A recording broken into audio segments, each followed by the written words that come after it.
Eleições. Vamos começar? Eleições? Primeiro assim, papo reto, né? Todo mundo, a grande maioria, acha chato pra caramba a eleição, porque fica aquela brigaiada, a concepção que a maioria, isso é a maioria, tá? Que tem essa concepção de que é, todo político é aquela coisa desonesto, eu não posso falar alguns uns termos aqui no YouTube, e também, né, não sou de ficar falando palavrão, mas às vezes dá vontade, mas a maioria assim, pessoal é desonesto, político tá lá só para ganhar dinheiro. Essa é a visão geral que tem, independente se o pessoal é de direita, se é de esquerda, se é de centro, se é sei lá do que é. Temos a maioria com essa visão que política não se discute, política não é uma coisa para mim e tal, sabe? Mas, no entanto, primeiro que são coisas diferentes as eleições gerais para presidente, governador, senador e as eleições aqui do nosso conselho profissional. Opa, Anderson, fiscal, seja bem-vindo. É... Então, assim, é diferente, tá? Mas é igual porque a eleição. Realmente, a eleição é igual nesse sentido, mas tem as suas peculiaridades. Por exemplo, um presidente, um senador, um deputado, um vereador, aí, enfim, todos eles têm um salário. Eles têm lá os seus gabinetes, têm um salário e têm suas funções. Só que nosso conselho profissional, ele também, cada um que vai ser eleito tem suas funções lá. Só que não tem salário, por exemplo. São cargos honoríficos. E ainda, nós vemos uma grande divulgação das eleições comuns, tem uma grande divulgação, tem dinheiro aí injetado, dinheiro público mesmo injetado para campanha, o tipo de campanha é diferente, o nosso não. O nosso nós temos aí 20 dias para fazer campanha, tem umas peculiaridades aí. Ô Sidney, seja bem-vindo. São. é, Então, assim, é diferente, o sistema é diferente. O... Os ganhos que tem, vamos falar assim, são diferentes. Mas o conselho, os conselheiros ganham um pouquinho também. Tem ajuda de custo, pessoal. Agora, o que eu quero que vocês entendam que assim, tem semelhanças com as eleições comuns e tem diferenças. Agora, o principal que eu quero que você entenda, vou falar um pouquinho de tudo isso, tá? Tô falando, tô atropelando as coisas aqui, mas vou falar um pouquinho sobre tudo isso. Mas a grande questão é da importância das eleições, assim como as eleições convencionais, que eu não vou ficar discutindo aqui, tá? Mas é importante. É importante votar. Vamos pegar as eleições convencionais, presidente, governador, senador. Vocês têm que tomar um posicionamento, porque isso é importante, isso impacta a nossa vida diária. Por exemplo, eu vou comprar uma caneta. Deixa eu voltar aqui na outra tela aqui. Opa,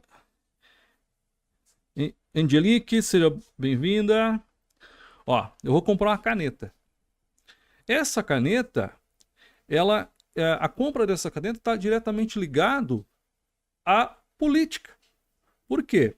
Se eu vou comprar, ela é nacional, não é nacional, o custo do imposto, o custo, se for nacional, tem o imposto interno, se for internacional, tem importação. Daí o pessoal lá que governa o país, eles mudam as alíquotas, enfim, isso influencia tudo nessa caneta. Se eu vou comprar uma caneta, vou pagar R$ 1, vou pagar R$ 2, quanto que eu vou pagar nessa caneta? Mas é uma caneta, a caneta se custar R$ 1 ou custar R$ 10, não importa muito, né? Dá pra gente comprar, vamos achar uma caneta R$ 10, R$ 20, mas vamos conseguir comprar. Agora, imagina só, o carro. O carro nós temos o imposto em torno aí de 50 ou mais, 50% ou mais. Imagina um carro hoje popular está em torno aí de 60 mil, acho que mais em conta aí estaria o que? 60 mil. E metade disso é imposto. 30 mil imposto, ou seja, nós conseguimos comprar um carro popular por cerca de R$ 30 mil. Olha só. Sem falar dos encargos embutidos. Robson, mas aqui é papo de técnico, porque você está falando de eleições comuns.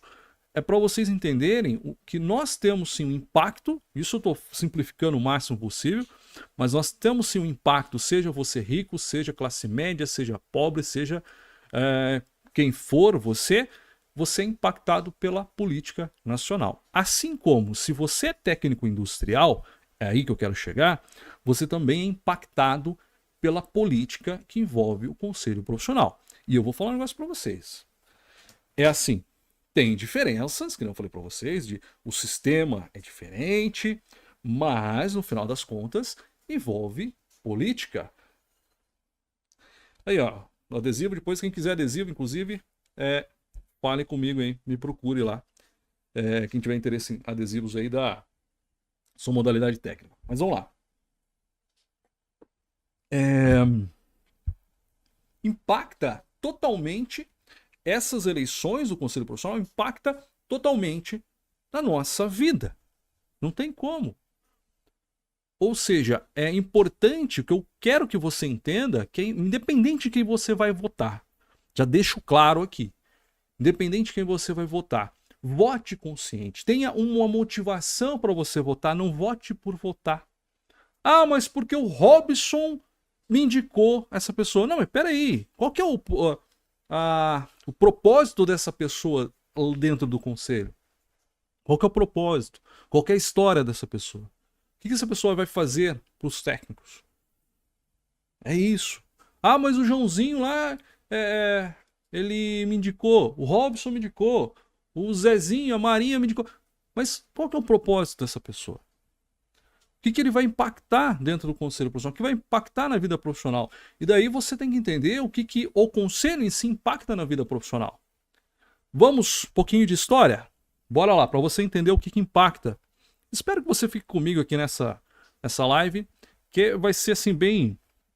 Acredito que vai ser bem proveitosa aí. É um papo meio chato, mas é importante, porque é o seguinte... Os conselheiros, eles impactam diretamente de você técnico industrial, pôr ou não pôr comida na mesa. Daí você fala, não, Robson, eu trabalho independente, eu não tô nem aí para conselho. Só que é o seguinte, vamos dizer que você é técnico em eletrotécnica, por exemplo. Digamos que você é técnico em eletrotécnica. Você faz manutenção, você trabalha aí para concessionária de energia, ou pegue esse exemplo para a sua profissão. Tô dando esse exemplo, mas pegue na sua profissão, no seu trabalho aí. Você trabalha para concessionária de energia. Temos Neoenergia, CPFL, enfim. E você faz manutenção. Você ganha seu salário de boa, tranquilo. De repente, o conselho profissional vem e fala, ou alguma normativa fala que você não pode mais fazer manutenção na rede. Para você fazer manutenção na rede, não basta você ser eletrotécnico. Você teria que fazer uma engenharia, por exemplo. Você trabalha com projetos de regularização de imóveis, técnico em edificações, você assina sem limitação de área. Você tem seu escritório, você montou seu escritório, fez curso, focou em regularização de imóveis, de repente vem alguma normativa e fala que você não pode regularizar mais imóveis sem limitação de área. Isso, inclusive, é uma briga grande. Você é técnico em mecânica, faz projetos de segurança e combate a incêndio. De repente, vem a normativa do bombeiro e fala que você não pode mais assinar o projeto. Vou dar um exemplo. Eu, técnico em edificações, acabei tendo uma oportunidade. Peguei uma promoção lá de um curso, sempre que fazer mais curso, peguei uma promoção lá, já fiz 3 cursos de uma vez lá. Mais de um ano, né, fazendo os cursos. Mas fiz lá, eu fiz eletrotécnica, mecânica e meio ambiente. Eletrotécnica e mecânica fiz para quê? Projeto de segurança e combate a incêndio. Era uma coisa que eu fazia vez ou outra, mas eu entendi oportunidade em especializar, porque deu assim, eu técnico em indicações, podia fazer alguma coisa, mas técnico em mecânica é legal para fazer, você pode fazer bastante coisa dentro da área. E eletrotécnica para você poder fazer SPDA e tudo mais. Ou seja, eu fiz 2 cursos, dediquei meu tempo para fazer projeto de segurança e combate a incêndio, especializando nisso. De repente, nós não podemos mais fazer em São Paulo. O bombeiro veio e deu uma normativa, não pode fazer mais de um dia para o outro. E aí? essas coisas que eu tô falando para vocês, impactam ou não impactam em você trazer ou não comida na mesa? E quem que pode resolver essas questões, a não ser que você vai lá, entra via judicial, legal. Só que, imagina lá atrás, muito tempo atrás, voltando ao exemplo do eletrotécnico, o antigo conselho, que era o CREA, ele entendia em alguns estados, enfim, não é em todos, mas em alguns ele entendeu que queria forçar que o técnico em eletrotécnica pudesse ser responsável técnico por. Porque a nossa normativa fala 800 kVA. É bastante coisa. De repente colocou para 8 kVA. De 800 para 8 é diferença. De repente podia fazer trabalhos em. Nós podíamos falar lá em carga, mas em tensão, enfim. Não fala se é média, baixa, alta tensão. Depende, não tem isso, não tem essa limitação. Eles falavam, não, só em baixa tensão. Não tem essa. Você vai fazer um SPDA. Você vai medir o raio? Você vai medir a carga do raio? Tensão, carga, vai medir a potência lá? Não vai.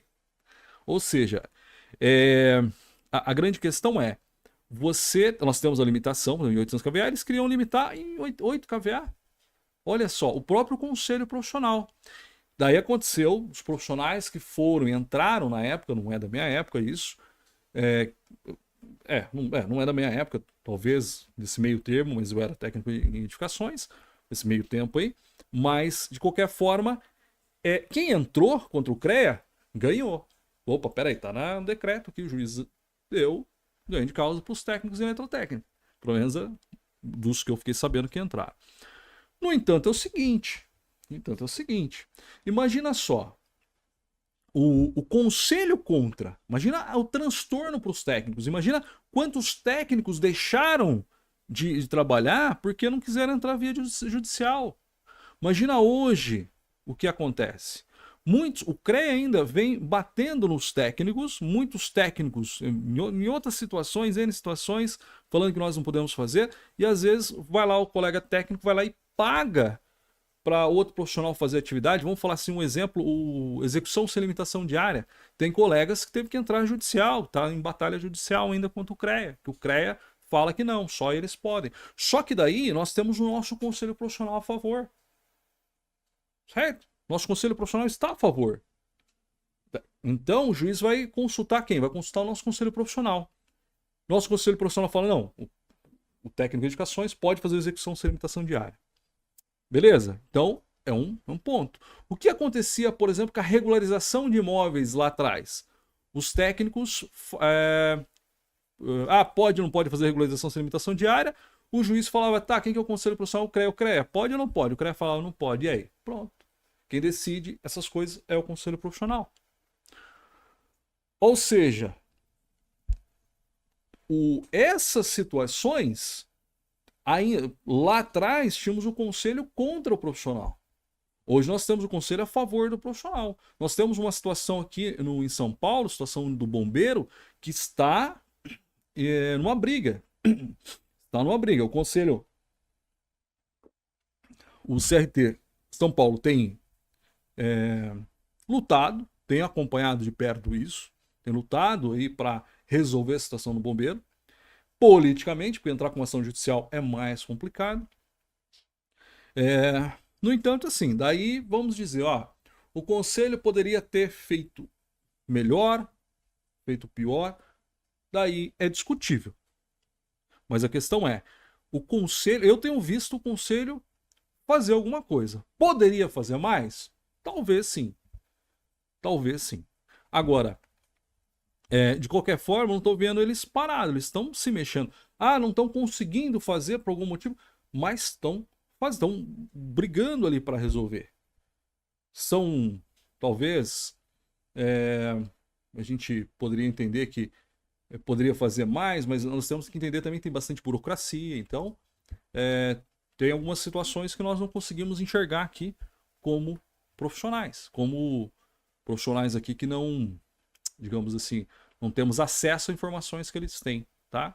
Agora, nós podemos entrar com ação judicial. aqui em São Paulo. E o conselho vai nos apoiar. Se entrarmos em via judicial, o conselho vai nos apoiar.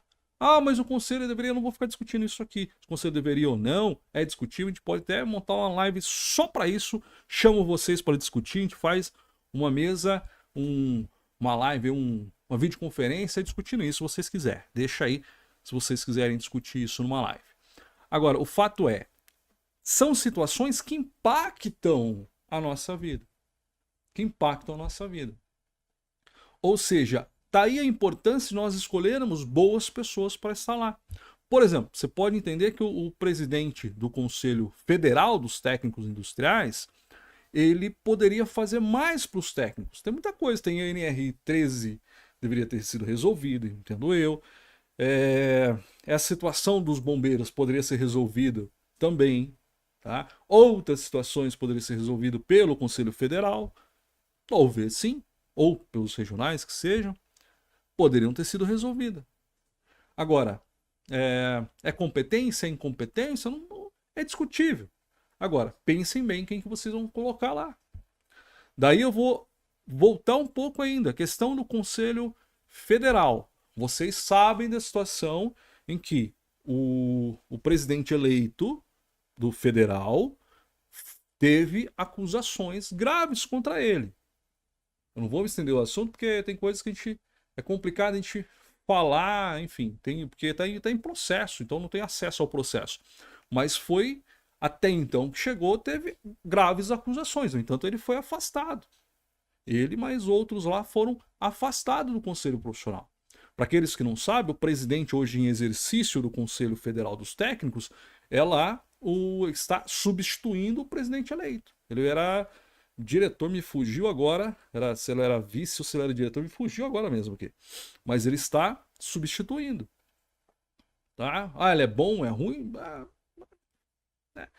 Aí é discutível também. Mas a questão está lá. Daí, ou seja, essa situação, daí lembrando, teve acusações do antigo presidente, teve acusações, foi uma questão séria, questão grave. Se é verdade ou não, está em processo, não sei como está o processo, não sei mesmo. Agora, isso envergonha o nosso conselho, enfraquece o nosso conselho. Ou seja, temos que colocar pessoas não só competentes, mas pessoas de caráter, pessoas idôneas.